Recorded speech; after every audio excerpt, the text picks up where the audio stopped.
Happy Couples, kembali dengan saya, Pendeta Arlian Starosa, menjumpai Anda dalam acara Pernikahan Bahagia. Ya. Saya melanjutkan apa yang saya percakapkan dalam episode 176 yang lalu mengenai mencipta harmoni mertua menantu. Dalam episode 176, saya telah menjelaskan prinsip dasar dalam membangun relasi yang harmonis antara mertua dengan menantu. Berikut adalah tips praktisnya. Saya mulai dengan tips untuk menantu. Yang pertama, tunjukkan diri sebagai pasangan terbaik. Saya ulangi, tunjukkan diri tentu kepada siapa? Kepada mertuamu. Tunjukkan diri sebagai pasangan terbaik. Tunjukkanlah dan yakinkan mertuamu bahwa dirimu memang pasangan terbaik bagi anaknya. Cintamu kepada anaknya tulus, setidaknya sama seperti cinta sang mertua kepada pasanganmu. Kedua, kenalilah mertuamu. Ini dapat dilakukan dengan sekali menghabiskan waktu berdua dengan mertua, seperti sekadar memasak atau minum kopi bersama atau mengajak belanja ke supermarket. Ini dapat menjadi sarana mengenal satu dengan yang lain yang pada waktunya akan membangun kedekatan dengan mertua. Tanyakan hal-hal yang disukai oleh mertua. Tanyakan bagaimana masa kecil pasanganmu. Apa yang menjadi kebanggaan mertua pada pasanganmu. Dengan mengenalnya lebih jauh, mertua pun akan merasa dihargai. Ini akan menumbuhkan kedekatan dengan mertua.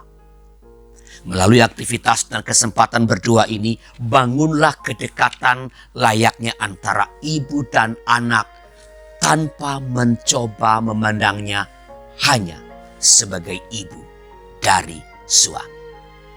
Ini akan membuatmu mencintai ibu mertua layaknya ibu sendiri. Ketiga, terbuka dan berkomunikasilah. Terbuka dan berkomunikasilah. Bila sudah bisa menganggap ibu mertua layaknya ibu sendiri, maka tidak ada alasan untuk menutupi persoalan. Bila ada sesuatu yang terasa mengganjal, maka sebaiknya bicarakan saja dengan baik kepada ibu mertua. Utarakan apa yang menjadi persoalan dan keinginan.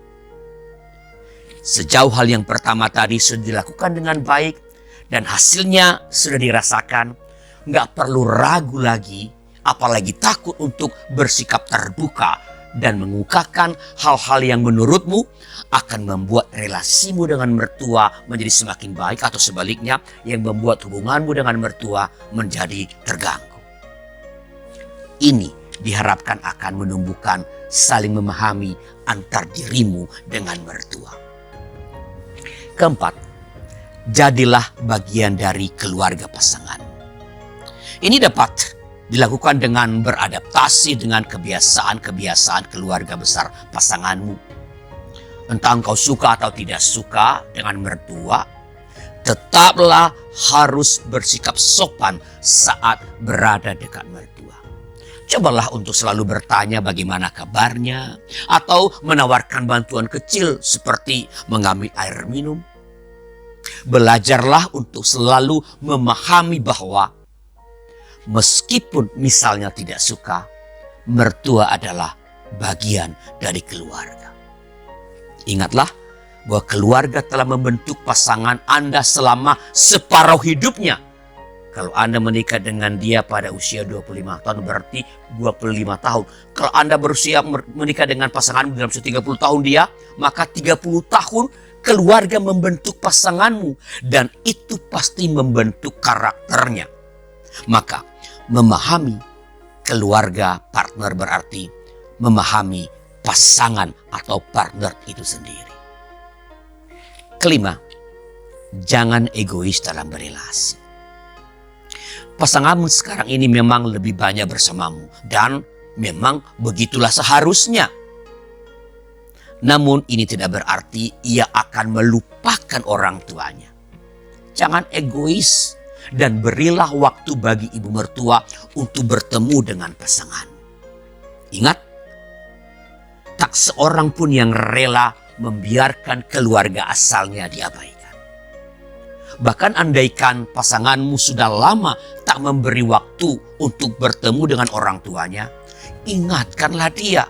Kalau perlu, temani dia untuk bertemu dengan orang tuanya. Jangan pernah menganggap mertua adalah penghalang hubungan. Karena itu, berusahalah untuk melibatkan mereka dalam kebersamaan keluarga. Hal ini termasuk dengan mengajak mertua sekali-sekali berlibur atau sekadar berbelanja bersama. Keenam, jangan berkompetisi dengan mertua. Jangan berkompetisi dengan mertua. Jadikanlah mertua sebagai partner yang juga memiliki kompetensi dan kualitas tertentu yang hasilnya selama berpuluh tahun sudah dirasakan oleh pasangan. Jadi gak perlu buang waktu untuk mengalahkan mertua. Sebaliknya, manfaatkanlah dengan cerdas dan penuh kearifan. Bila ibu mertuamu misalnya adalah koki yang hebat, maka akuilah, bahkan cobalah untuk belajar darinya. Jangan sesekali merasa bersaing, apalagi berniat menjadi yang lebih baik, lebih hebat, hanya karena ingin mendapat perhatian suami atau pasanganmu.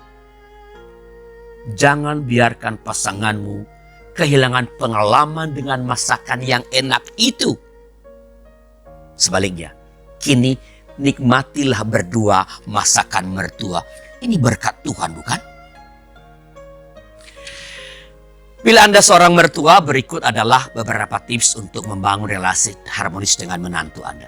Pertama, tunjukkan diri sebagai ibu mertua terbaik, sebagai ibu terbaik. Tunjukkan bahwa dirimu adalah ibu yang baik dan menginginkan yang terbaik bagi keluarga baru anakmu ini. Bukan yang menurutmu baik, bukan yang menurutmu baik bagi mereka, melainkan yang menurut mereka rasakan baik bagi mereka. Kedua, jangan intervensi.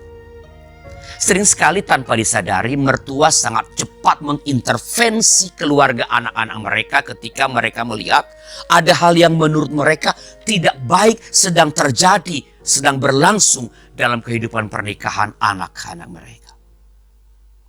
Biarkanlah anak-anak dahulu mengatasinya. Jangan buru-buru terlibat. Kalau harus terlibat, lakukanlah dengan arif. Dengan mempertimbangkan perasaan anak-anakmu, terutama perasaan menantu. Ketiga, jangan mengkritik cara menantumu melakukan sesuatu. Ini masih berkaitan dengan yang kedua tadi, jangan intervensi. Jangan mengkritik cara menantumu mendidik anak. Jangan mengkritik cara menantumu mengatur rumah di mana dia meletakkan barang-barang di rumah. Jangan kritik masakannya. Ingat, mereka sedang membangun cara berkeluarga versi mereka. Keempat, ceritakan hal yang terbaik tentang menantumu kepada anakmu. Kalau harus membicarakan menantumu kepada anakmu, ceritakanlah hal-hal yang baik. Ceritakan kebaikan-kebaikan yang engkau rasakan dari perlakuan menantumu. Jangan pernah menceritakan hal buruk tentang menantumu kepada anakmu. Ini hanya akan membawanya ke dalam kesedihan. Ya, antara dia harus pilih antara engkau sebagai ibunya atau istrinya. Dan ini potensial mengganggu relasi mereka. Masih ada satu pertanyaan tersisa. Apa yang perlu dilakukan ketika disharmoni terjadi antara mertua dengan menantu? Nantikanlah episode berikutnya dari saya. Bila ada yang memerlukan dukungan doa atau membutuhkan teman ngobrol menghadapi masalah pernikahan, ya, jangan sungkan hubungi kami. Hubungi kami di nomor 0812 8188 9191. Sampai jumpa.